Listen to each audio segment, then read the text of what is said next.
जी विधायक जी, जिस तरह से रिजल्ट आया है चुनाव का, उपचुनाव में उत्तर प्रदेश का 7 सीटें भाजपा को और महाराष्ट्र में एक तरफा जीत भाजपा की हुई है, क्या कहना चाहेंगे चुनाव को देखते हुए? देखिए, सबसे पहले हम समस्त अपने देशवासियों का हृदय की गहराई से बहुत-बहुत धन्यवाद देना चाहते हैं और आभार प्रकट करना चाहते हैं। और आप सभी लोगों को बताना चाहते हैं कि मैं ये बात कई बार बोल चुका हूँ कि हम लोग जब छोटे-छोटे थे तब से लेकर के जिस तरह से मकान बनाया जाता है, उसके पहले नींव खोदी जाती है, फिर उस पे ईंट रखी जाती है, फिर छत बनाया जाता है। उसी तरह से भारतीय जनता पार्टी का एक कार्यकर्ता, एक सिपाही होने के नाते हम लोग शुरू से ही मेहनत करते हैं। और मैं आपको बता देना चाहता हूं कि अब ये भारतीय जनता पार्टी जो आज विश्व की सबसे बड़ी पार्टी है, वह 2014 की भारतीय जनता पार्टी नहीं है। अब भारत के यशस्वी प्रधानमंत्री श्रद्धेय आदरणीय नरेंद्र मोदी जी के नेतृत्व में 2014 से जब से माननीय प्रधानमंत्री जी ने नारा दिया है, सबका साथ, सबका विकास, सबका विश्वास और सबका साथ, इस नारे के साथ जब से हम लोग चले हैं, तब से आप देख रहे हैं कि जो विरोधी पार्टियां हैं, उनके प्रत्याशियों की जमानतें तक जब्त होती चली जा रही हैं। आज वही कारण है कि मैं पहले भी जब लोग मुझसे पूछे थे, तो आज के 10 दिन पहले भी हम लोगों की ड्यूटी मझवा विधानसभा में लगाई गई थी और मैंने मुझसे लोग पूछे तो कहे कि नहीं विधायक जी, इतनी नहीं, इतनी सीट आएगी। हम कहे कि आप लोग समय का इंतजार कीजिए। अगर भारतीय जनता पार्टी की 7 सीट से कम हम लोग अगर जीतते हैं तो आप आइएगा, उस दिन राजनीति से हम संन्यास ले लेंगे। तो हम लोग कार्यकर्ताओं के बूते, पदाधिकारियों के बूते ये सारी बातों की जानकारी रखते हैं और यही कारण है कि बूथ अध्यक्ष से लेकर के पन्ना प्रमुख से लेकर के वो हम लोग निकाल लिया जाता है। भारतीय जनता पार्टी के पदाधिकारी अलग अलग क्षेत्रों में जो लगाए जाते हैं, वो सारी वोट की काउंटिंग पहले ही हो जाती है और हम लोग बता भी देते हैं कि इतने वोट से जीत रहे हैं। तो ये जो जीत है श्रद्धेय आदरणीय जो भारत के हमारे यशस्वी प्रधानमंत्री, विश्व के सबसे लोकप्रिय नेता हैं आदरणीय नरेंद्र मोदी जी, उनकी, और जिन्होंने पूरे भारत ही नहीं बल्कि विश्व में डंका बजाने का काम किया है।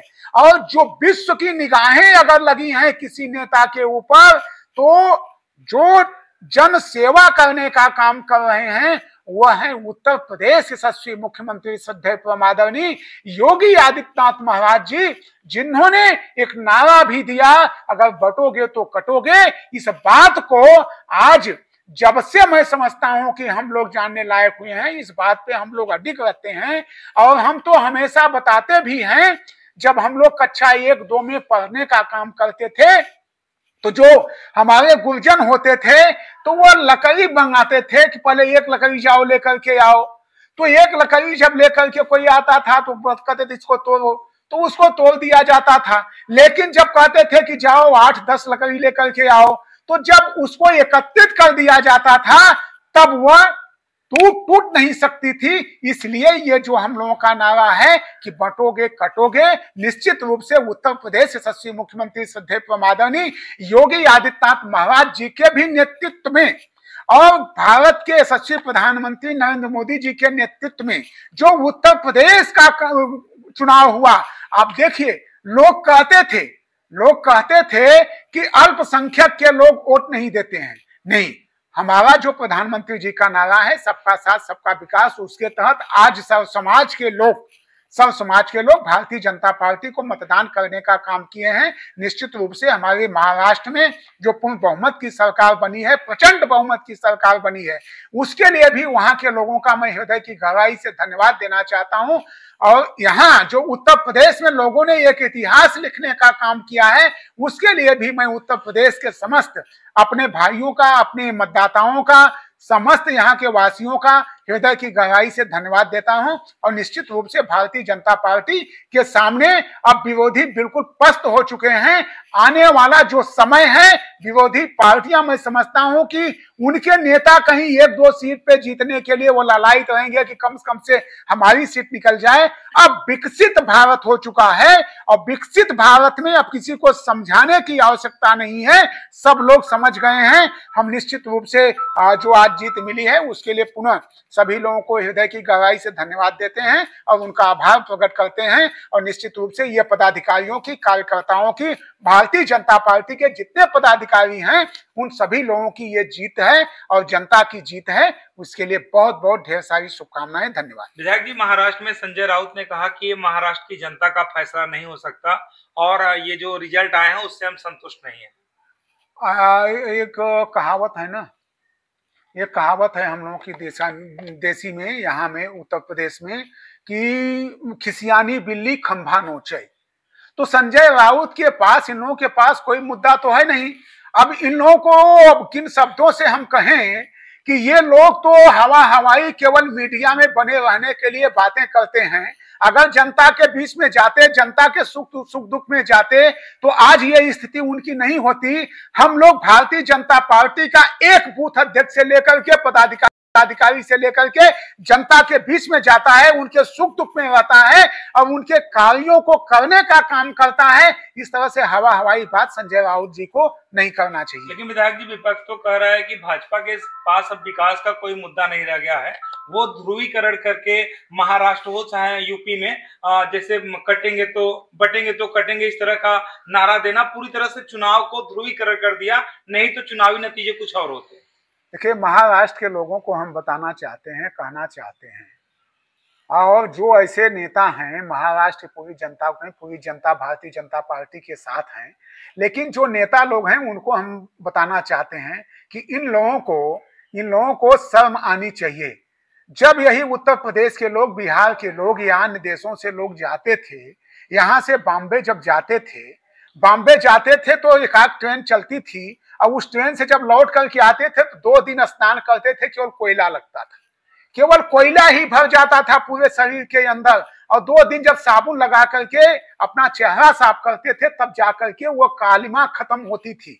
आज विकसित भारत, मैं उनको एक नसीहत देना चाहता हूं कि एक केवल रोड दिल्ली से लेकर के कलकत्ता तक शेरशाह सूरी ने बनवाया था, उसको लोग ग्रांटन रोड कहते थे। आज उत्तर प्रदेश से, चाहे किसी प्रदेश से, चाहे बॉम्बे हो, चाहे महाराष्ट्र हो, चाहे उत्तर प्रदेश हो, दिल्ली हो, बिहार हो, चाहे बंगला, चाहे कोई भी देश हो, आप अगर उन देशों की बात करें, चतुर्दिक विकास, आज विकास की ही गंगा बह रही है और विकास के नाम पर भी आज वोट मिली है। आप सोचिए ना, आप सोचिए कि यही भारत था जब यह सोने की चिड़िया भारत कहा जाता था। और मैं एक बात बता देना चाहता हूं उन लोगों को कि यही जब चीन थोड़ा सा आंख उठाने का काम किया और प्रथम बार जब हमारे जीएसटी में जो वसूल यहाँ पे कर आया, जो टैक्स आया, वो 95 लाख लगभग करोड़ के तिमाही टैक्स आया, तो उस समय चीन भी पाछे हट गया कि भारत बहुत शक्तिशाली देश हो चुका है। अब भारत का सामना आर्थिक रूप से भी कोई नहीं कर सकता। विश्व का कोई देश नहीं है जो आज हमारा आर्थिक रूप से, जो भारत मजबूत हुआ है, उसकी कोई तुलना कर ले। हम आर्थिक रूप से आज विकास की गंगा बह रही है, कहीं कोई बात नहीं है। देखिए, अब महाराष्ट्र में आज अगर आप जाएं, पहले भी हम लोग गए थे, हमारे पूर्वज, हमारे भाई, हमारे सब लोग महाराष्ट्र में रहते थे। मैं बोलता भी था कि महाराष्ट्र में छोटे छोटी कच्ची खोलियां होती थी, कच्चे घर बनाए जाते थे, टीना से घर बनाए जाते थे, एक चारपाई नीचे, उसके ऊपर चारपाई, फिर उसके ऊपर चारपाई, उसी पे लोग फर्श पे सोते थे। आज लोग वहां पे अगर इतनी बड़ी बड़ी इमारतें, बड़ी बड़ी बिल्डिंगें और विकसित भारत हुआ है तो वो किसी की देन नहीं है, वो केवल भारतीय जनता पार्टी की ही देन है। और भारत के यशस्वी प्रधानमंत्री, विश्व के सबसे लोकप्रिय नेता, श्रद्धेय परम आदरणीय नरेंद्र मोदी जी की नीतियों के कारण आज पूरा भारत विकसित हो चुका है। और पूरा भारत में बच्चे से लेकर के, नौजवान से लेकर के बुजुर्ग तक, अगर उनके जुबा पे कोई नाम है तो आदरणीय प्रधानमंत्री नरेंद्र मोदी जी का नाम है।